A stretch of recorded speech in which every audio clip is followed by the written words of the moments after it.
The marble floors of June Corporation gleamed under the harsh fluorescent lights as you hurried towards the elevator, clutching a stack of reports against your chest. 3 months into your job as executive assistant to CEO Jeon Jungkook, as you still felt like you were walking on thin ice every single day. Your mother's medical bills sat heavy in your purse, another reminder of why you couldn't afford to lose this job. The salary was the only thing keeping cancer treatments going. Your mother's cancer treatments going, basically. The only thing standing between her and Ryan. The voice behind you, sharp, commanding. You turned to see Mina Park striding towards you, her designer heels clicking against the floor with predatory precision. As the daughter of Jungkook's biggest business partner, she practically owned half building and never let anyone forget it. Mina, you replied politely, bowing slightly. How can I help you? Her perfectly manicured fingers wrapped around your wrist gripped tighter than necessary. You winced. The bruise from last week's accident when she had slammed a door on your hand was still tender. We need to talk now. Before you could protest, she was pulling you into an empty conference room, closing the door with a soft click that somehow sounded ominous. I'll make this simple, Mina said, her voice honey-sweet but her eyes cold as winter. Stay away from Jungkook. You blinked, genuinely confused. I'm sorry? Don't play dumb with me. You pathetic little scholarship girl. The venom in her voice made you flinch. I know all about you. Your sick mother, your mountain of debt, your desperate little life clinging to this job. She smiled cruel and sharp. I could end you with a single phone call. Your blood ran cold. What do you want? I've seen you, how you look at him, how you linger in his office like some lovesick puppy. Whatever little fantasy you have brewing in that delusional head of yours, kill it now. She stepped closer, her perfume overwhelming. Jungkook is mine. He had been promised to me since we were children. Our fathers arranged it. A merger of empires through marriage. The words hit you like physical blows. Of course, someone like Jungkook would never be free to choose. But more than that, Mina continued circling you like a predator. He's damaged goods. Did you know his first love died because of him? Car accident. He was driving. Her smile widened at your sharp intake of breath. He's cold, ruthless, and he destroys everything he touches. But he's useful and he's mine. She leaned in close, her breath hot against your ear. So do yourself a favor and remember your place. Because if you don't, she pulled back, her expression pleasant again. Well, your mother's treatment are so expensive. It would be such a shame if something happened to your insecure coverage. With that, she swept out of the room, leaving you standing there with your heart hammering against your ribs and tears burning your eyes. The next day brought the kind of spring storm that seemed to shake the very foundation of the skyscraper. You had been working late again, trying to lose yourself in numbers and reports. Anything to forget Mina's words. To forget the way your heart had cracked when she had mentioned Jungkook's past. You had noticed things about him over the months. The way he never drove himself anywhere, always used a driver. The way his jaw tightened whenever someone mentioned accidents or hospitals. The photograph on his desk, partially hidden, of a young woman with a bright smile. Your mother had called earlier, her voice weak from the latest round of chemo. Don't worry about me, sweetheart, she had whispered. Just focus on taking care of yourself. If only she knew how impossible that was becoming. Your eyes burned from staring at the company's computer screen, and your neck ached from hunching over your desk. The numbers were starting to blur together when exhaustion finally won the battle. You pushed back from desk and made your way to Jungkook's office, intending to leave the completed reports to his desk. His office was dark except for the city lights streaming through the floor-to-ceiling windows. The leather couch near his desk looked impossibly inviting, and you told yourself you had just pressed your eyes for a moment. As you curled up on the couch using your cardigan as a makeshift blanket, the tears you had been holding back all day finally fell. Silent sobs shook your shoulders as the weight of everything. Your mother's illness, the job you couldn't afford to lose, Jungkook's strategic and targeted tragic past, your own foolish feelings crashed over you. You cried yourself to sleep, never hearing the elevator ding, never hearing the sharp intake of breath when Jungkook found you there, tears tracks still visible on your cheeks. Jungkook stood in his doorway, briefcase in his hand, staring at your sleeping form on his couch. Even in sleep you looked troubled, your brow furrowed with worry. The sight of dry tears on your face made something violent twist in his chest. In the 3 months since he had started working for him, he had maintained his carefully constructed walls, cold and professional, distant too.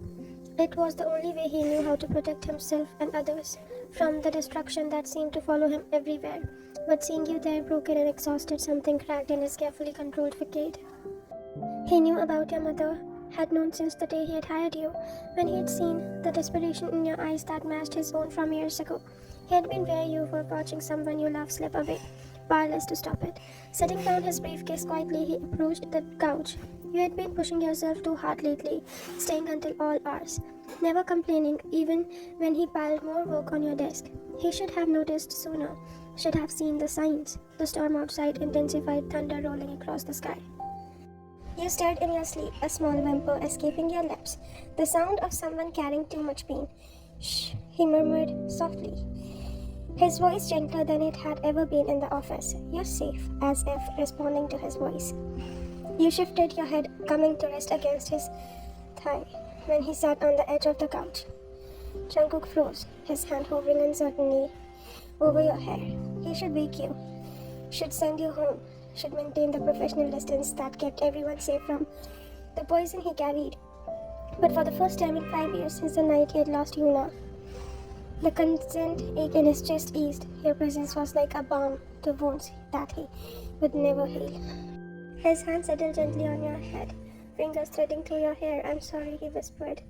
To your sleeping form, I'm sorry for whatever made you cry. The sound of the office door slamming open jolted you awake, disoriented and still groggy. You realized you were lying across someone's lap, a warm hand resting protectively in your hair. What the hell is this? Mina's voice cut through the air like a blade. You scrambled to sit up, your face burning with embarrassment as he met her furious gaze. Jungkook's hand fell away from you, but he didn't move, his expression returning to its usual mask of cold indifference.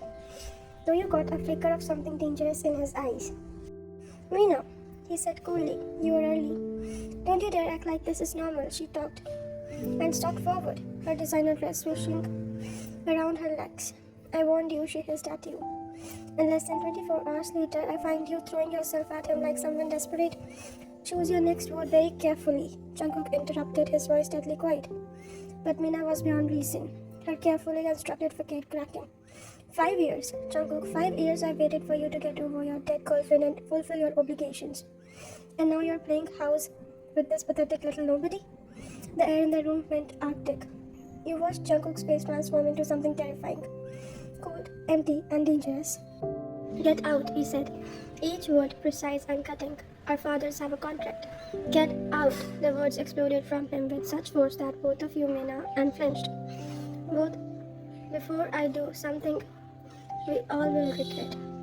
Mina's face controlled with rage and humiliation. As she turned to leave, she leaned down to whisper in my ear, you think you owe him and know him? You think you understand what you're dealing with? He killed her, you know. She was pregnant with his child when he wrapped their car around a tree. The words hit you like a physical blow and you saw Jungkook's face go completely white. Enjoy your tragic love story, Mina smiled viciously, trying not to end up like the last one. After Mina left, the silence in the office was deafening. Jungkook stood frozen by the window, his hands clenching so tightly his knuckles were white. Jungkook, you began softly. Don't, the word that barely audible. Just don't. But you couldn't leave him like this, couldn't pretend you hadn't seen the devastation in his eyes. It wasn't your fault. He laughed, a broken hollow sound. You don't know anything about it. Then tell me. He turned to face you and the pain in his expression nearly brought you to your knees. You want to know? Fine. His voice was raw and desperate. I was drunk. We had been fighting about the engagement, about her pregnancy, about the fact that I was too much a coward to stand up to my father. She wanted to leave to start over somewhere else and I was terrified.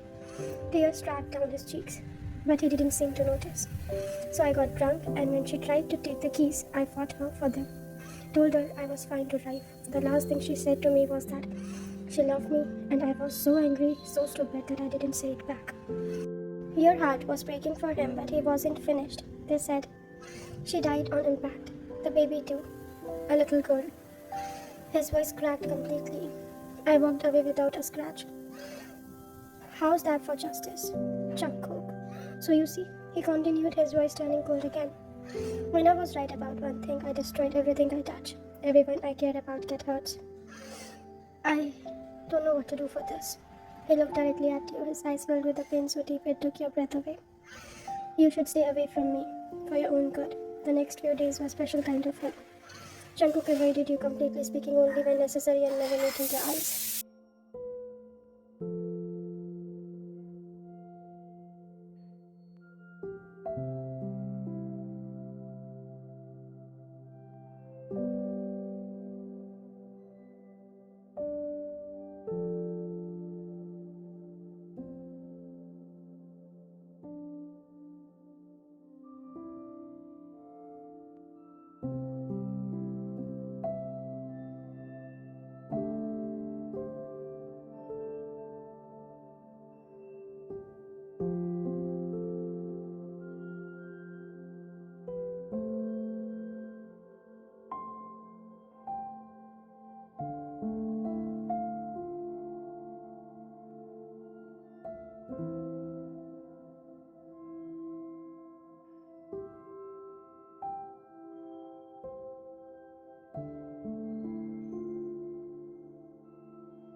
you.